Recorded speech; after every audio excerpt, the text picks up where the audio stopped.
Hello, my name is Norman Curtis. Today is July 15th, 2021. I'm presenting Case Connection 2. I believe I chose cases 3 and 4 on the assignment page, but I'll start with the one regarding the 5-year-old with diabetes. So a 5-year-old boy is brought to the pediatrician's office for an annual visit. The mother reports he has been a sickly infant and often appears drowsy. She also has concerns over her son's persistent thirst and frequent urination. Blood samples are taken for insulin measurements at time 0 and 1 hour after a glucose loading test. The results show insulin levels far below normal for both the baseline level and the level 1 hour after the glucose load. So the information that we have presented here is all suggestive of a type 1 diabetes mellitus diagnosis. So telltale signs or common signs of type 1 diabetes mellitus would be the persistent thirst, the frequent urination, the drowsiness and fatigue, just the child just not having energy like normal. And then if we look at the insulin levels, both being low compared to like a healthy individual, it's also indicative of type 1 diabetes. And lastly, the normal age of onset is, or the age at which type 1 diabetes is typically diagnosed is around the patient's age, which is 5 years old.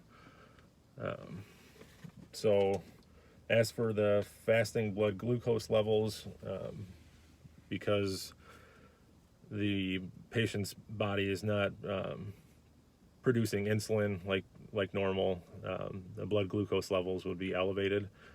And then as far as 2 enzymes that would be likely to be more active in this case, I chose 2. The 2 that I chose were glucokinase and adipose triglyceride lipase. So glucokinase activity would increase due to the excessive amounts of glucose in the bloodstream.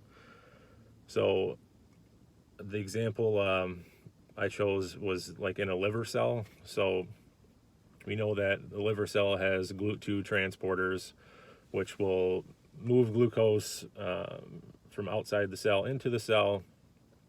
And we also know that that's going to operate regardless of if there's insulin present or not. So that's an important part of this because we know that our insulin levels are significantly low in this patient. So once the glucose is transported into the liver cell, the first enzyme to act on it would be the glucokinase, which will phosphorylate the glucose to glucose 6-phosphate. But basically because of the high levels of glucose, there's a lot of glucose available to the liver cell to use, and it's going to be transported into the cell regardless of what level of insulin is in the bloodstream.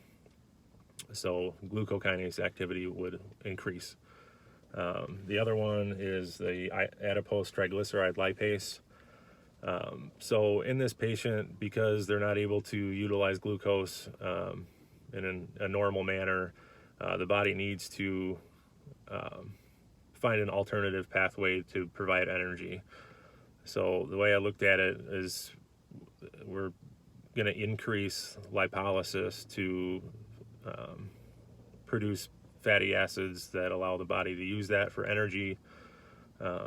So when we look at the first step or first enzyme in the lipolysis process, that was the adipose triglyceride lipase.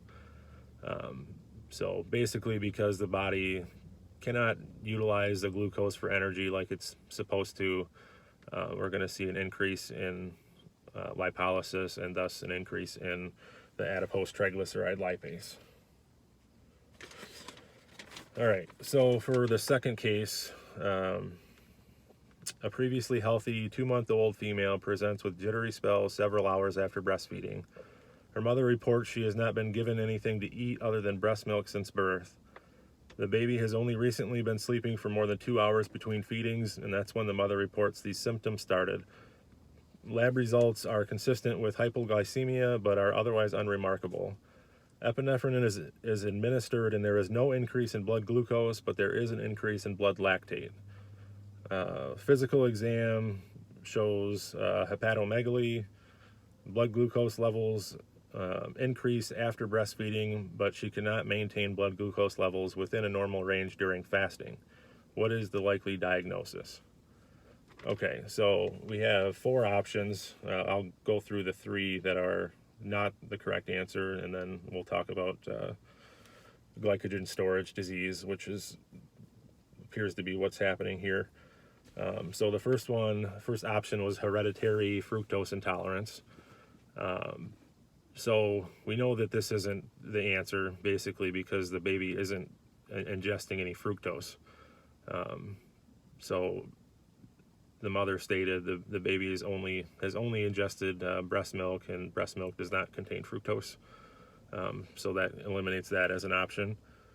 Then we have galactosemia, which is like a rare genetic disorder that where the body is unable to break down galactose.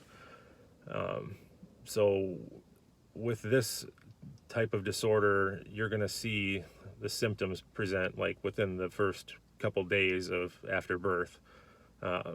So with our patient being 2 months old, it kind of eliminates this as a possibility. That would be the most obvious reason why it's not the right answer.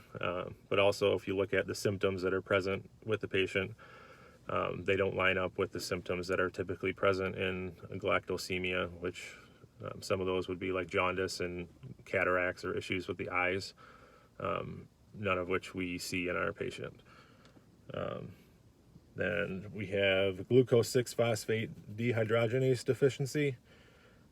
So this is more of a hemolytic disease. It's typically far more common in males than it is females.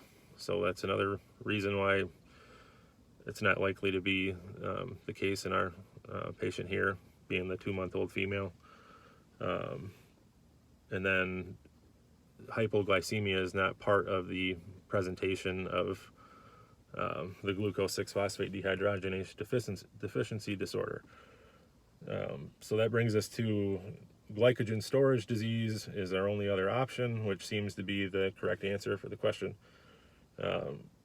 If we look at the age of onset, that matches up with the typical age of diagnosis for this disorder. Around, like, our patient is 2 months old. I think typically it's 3 to 6 months is when it's diagnosed.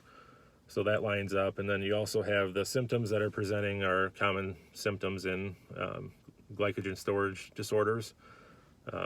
The jittery spells are probably seizures, and then the hepatomegaly and the hypoglycemia during fasting between feeding periods. So all of those are indicative of glycogen storage diseases. And then as far as the epinephrine, so usually administering epinephrine would stimulate glycogen breakdown to increase blood glucose levels. But in our case, because the patient is unable to break down glycogen properly, that is not seen. So we're administering epinephrine, but that's not leading to increased blood glucose levels because the glycogen is not being able to be broken down. And then the lactate levels are increased because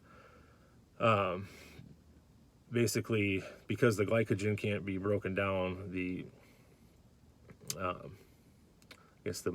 metabolic activity has got to be shunted elsewhere. So lactate would be a byproduct of some of those other pathways to create energy that epinephrine is involved in. So yeah, glycogen storage disease would be the diagnosis, and that's it.